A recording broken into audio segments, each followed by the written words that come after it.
Wait. Wow. Okay. Let's see what it has to say. It says, Baldur's Gate, do not be fooled.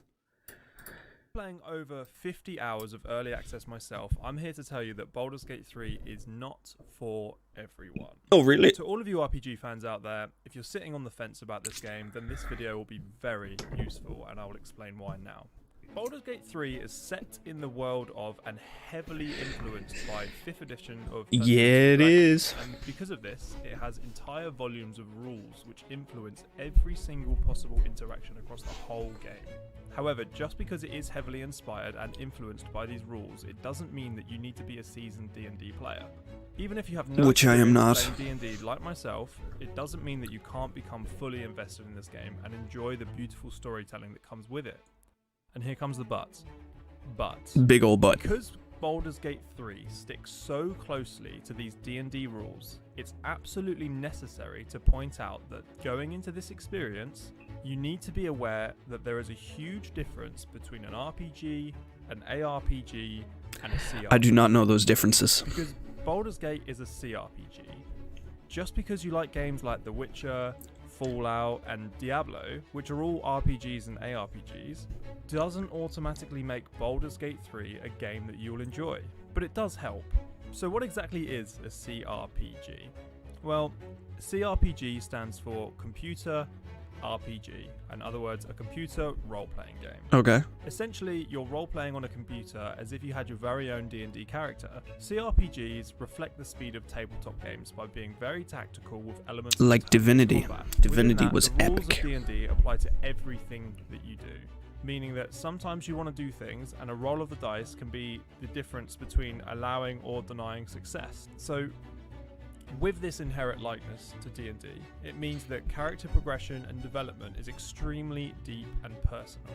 It completely changes the way the game plays and the way that everything in the environment reacts to your choices. It's a far cry from something like an action RPG like Diablo, where you speedily mow down countless mobs in a night. The thing I love about this, though, is this. In most games, it's like, oh, you want to do it? Okay, you can do it. It's rather yes or no. Whereas, like, this type of thing, it's like, you might be able to do it, even if it's crazy. It's like, there's a chance. And then rather, you know, if you fail, you will never know. You'll never know what happened unless you go back and play the whole thing again. Well, you can load your save, but like, you just won't know. And I think that's epic. Like, decisions matter. Nightmare dungeon with your godlike character min-maxing at every opportunity, trying to clear dungeons faster and faster with speed, gear and skill combined. In Baldur's Gate 3, things are much more realistic, at least as realistic as you can get in a fantasy role-playing game. Choices and actions matter significantly.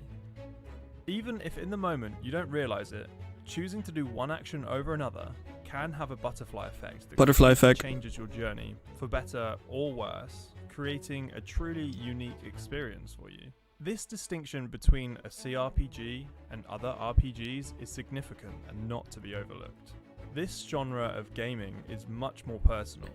And think of how badly the butterfly effect can happen. You could be in Baldur's Gate, do a tiny little quest to, like, you know, I don't know, help some thieves, and then you're in a completely different part hours and hours later, and you see that person and they recognize you when you're trying to be an upstanding person, and, like, I don't know, there's so many possibilities. Likely to spend an hour just in the character creator screen alone when first loading into the game, because when this game launches, there's going to be over 11 races with 28 sub-races, from which you'll also need to choose between 12 or more classes, which in turn have over 40 subclasses. So much! The classes that you can pick in this game range from anything from a cleric, a fighter, a ranger, a rogue, a warlock, a wizard, a druid, You're a wizard, Harry. A barbarian, a bard, a paladin, and a monk, all of which have their own unique playstyle. The decisions you make before you even play the game for a minute will entirely influence hours of gameplay, hours of cinematics, and how individuals within the game might interact with your character. It can affect which companions you might or might not be able to take with you, which in turn will affect the story. When I first played a little bit of this game, I didn't find Will. I didn't find him. I didn't know that you had to talk to him in the Grove. He wasn't a part of my group at all. It was crazy. Until I saw people being like, yeah, he's your companion. I'm like, oh god. Story further, based on these individuals' likes, dislikes, and desires. All of these things combined, creating a completely unique experience for your playthrough every time that you play with a new character. In terms of the scope of this game, it's absolutely huge. The developers have suggested that if you were to only focus on the main story and not deviate from that by exploring or doing side missions, you're looking at anywhere between 60 to 80 hours of gameplay with a single playthrough if you're being efficient. For context, I personally have over 50 hours in this game purely from the early access area, which consists of only the first act of the game. So by putting that logic across 4 acts within a game, it could be a 200+ hour game for me on a single playthrough. That's what we like to hear. When you play Baldur's Gate 3, expect long cutscenes and to be invested heavily into the story while finding out how your character fits into the world. If you go into this game expecting some form of crazy combat, and that's one thing I love, no playthrough is going to be the same. Everyone's story is going to be different, no matter what. Everyone's going to be different. Mechanics, you might be slightly disappointed. I feel like these are extremely important factors to be highlighted to anyone seriously considering playing Baldur's Gate 3, because for the price on release, it's not a cheap game. In my personal opinion, the game is worth significantly more than the asking price at the moment, especially when you compare it to a lot of modern release game standards. So I guess what I'm saying at this point is, don't expect a full, fast-paced, geared-up ARPG experience, because you will be disappointed. Now, to not be disappointed, you'll have to be the type of person that wants to invest your time into something that feels like a heavily personalized... It's a slow burn. It's a slow burn game. With multiple ways to tackle every situation and no real right or wrong answer. You can be as good or evil, as stealthy or aggressive, as out of the box or as basic as you want to be, and still progress through the game. If that type of gameplay sounds appealing to you, you would be a fool to miss out on this title. And when you eventually do play this game, my personal advice after my 50 hours of playing is to take the dice as they come. If you fail a roll that you really wanted to pass, just take the hit. Experience the game in... Never will I ever, if a dice fails, unless it's imperative for moving forward, the dice, what is it? The dice lays where it lands. That's it. I don't care.